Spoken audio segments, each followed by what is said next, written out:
नमस्कार, स्वागत है आपका इंडिया न्यूज़ 28 में। ये बात करते हैं तमिलनाडु की कुछ खास खबरों की।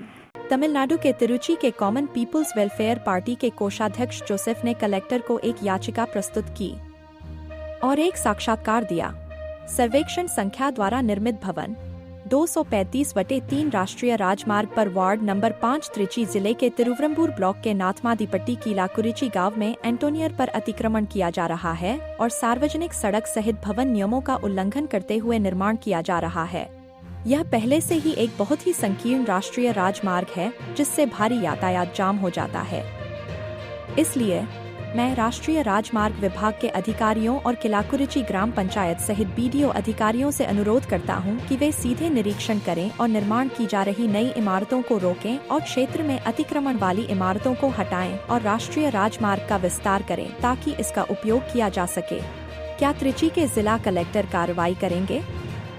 त्रिची से मुख्य संवाददाता वी बालाजी की रिपोर्ट। जोसेफ सामान्य मक्कल नलकच्ची तिरुची मावட்ட பொருளாளர் கீழக்குறிச்சி கிராமம் 5வது ward Natthamadipatti main road Thirunagar வழியாக வர்ற ரோடு ஹைவேஸ் ரோடு 45 அடி ரோடு. அது 45 அடியில் ஒரு நிறுவனம் 16 அடி ஆக்கிரமம் பண்ணியிருக்காங்க. அதோட ஃபோட்டோ பாருங்கள், ஃபோட்டோ இருக்குது. ஆக்கிரமம் பண்ணியிருக்காங்க 16 அடி 60 அடி நீளம். இந்த ஆக்கிரமிப்பு வந்து ரொம்ப அசால்ட்டாக பதில் சொல்கிறாரு. அமைச்சர் தொகுதியாக இருக்குது, இத்தனைக்கு முதலமைச்சர் நெருக்கமான இடத்துல இருக்கிறாரு. கிட்டத்தட்ட ஒரு 10 வாட்டி அது வழியாக போயிட்டு வந்துட்டார். ஃபங்க்ஷனுக்கு நத்தமாடிப்பட்டிக்கு வந்துட்டு தான் போகிறாரு. அதை கண்டுக்கிறதில்ல.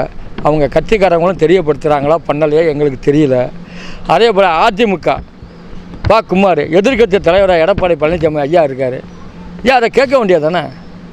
இந்த குமார் மாவட்ட பதிவாளர் சொல்ல வேண்டியது தானே? சொல்ல மாட்டார். அவரும் சொல்ல மாட்டார். அவங்க ஏறி ஆக்கிரமம் பண்ணுறது தெரியாது.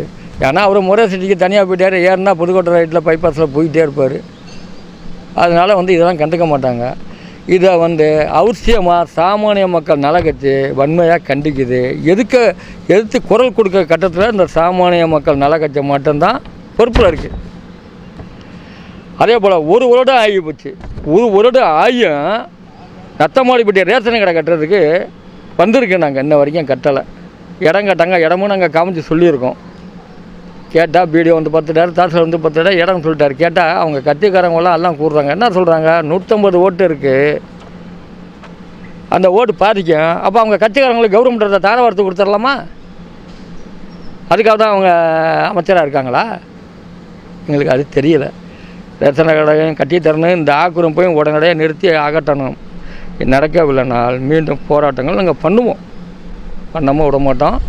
இது அவங்க கட்டளையாக எடுத்துக்கிட்டாலும் சரி, ஆணுவட்டம்னு எடுத்துக்கிட்டாலும் சரி, இந்த அமைச்சர் மகேஷ் திருவம்பூர் தொகுதியில் நின்னாருன்னா பாதி ஓட்டு கூட வாங்க முடியாது. ஒரு பீரியட் எம்எல்ஏ, ஒரு பீரியட் அமைச்சர், பாதி ஓட்டு கூட அவரால் வாங்க முடியாதுங்க. இந்த சாமானிய மக்கள் நலக்கட்சி சவால் விடுறாங்க. இதில் எந்த மாற்றமும் கிடையாது.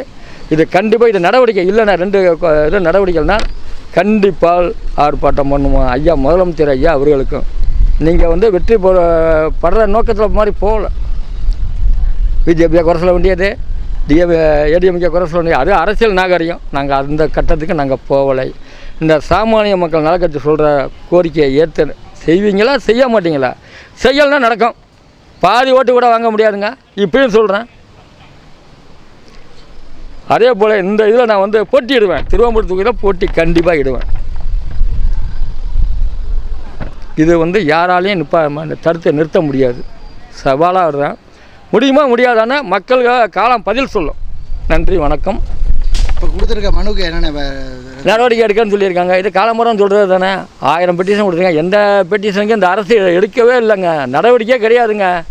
அரசியல்வாதி அழுத்தமாக இல்லை அதிகாரிகளோட கவனக்குறைவானு தெரியல, இல்லை முதலமைச்சரோட கவனக்குறைவானு தெரியல. இந்த கட்டிடம் எழும்புனா பொதுமக்களுக்கு இடையூறாக இருக்குது, போக்குவரத்துகளுக்கு இடையூறாக இருக்குது. இந்த கட்டிடம் பார்த்தாலே தெரியும். இந்த ரோடு ஹைவே ரோடு. கட்டிடம் எந்த லேண்டில் வந்திருக்குது பாருங்கள். அதனால் இது பொதுமக்களுக்கு இடையூறாக இருக்குது. அதனால தான் இந்த பெட்டிஷன் நாங்கள் கொடுத்துருக்கிறோம். அது என்ன பண்ணுறாங்க அந்த பில்டிங்கில்? என்ன அது ஒரு தனி நம்பர் தான் கட்டுறாங்க. அது எந்த பில்டிங்னு நம்மளுக்கு தெரியாது. இப்போ சாரி ஒரு நிமிஷம். ஜரிச்சு கட்டுறாங்க. பெந்தகோஸ் சபை கட்டுறாங்க. கேட்டால் அவங்களோட ஊக்கமே என்ன சிலம்பர் ஓட்டு பாதிக்காது, அவங்க நம்ம சொல்கிற கேட்பாங்கிற தைரியத்தில் தான் அவங்க கட்டுவாங்க போல இருக்குது. அல்ட்டி அவ்வளோ நாங்கள் போய் வானம் பறிக்கையில் சொல்கிறோம், அதை கேட்கணுமா இல்லையா? ஏன் கேட்கல? கேட்கணும்லங்க, ஏங்க கேட்கல? அரசு அதிகாரிகள் கவனக்குறைவால் அந்த பில்டிங்கை தாராவரத்தை தனியாக கொடுக்க போகிறாங்க. அரசு பிடிங்க இல்லை அவங்களோட அரசியல்வாதி அழுத்தமானு தெரியல, ஆளுங்கட்சியோட அழுத்தமானு தெரியல. இது ஐயா முதலமைச்சர் ஐயா கண்டுபிடிச்சி எங்களுக்கு நடவடிக்கை எடுக்கணுங்க. எடுக்கலைன்னா போராட்டங்கள் நடக்கும். நன்றி.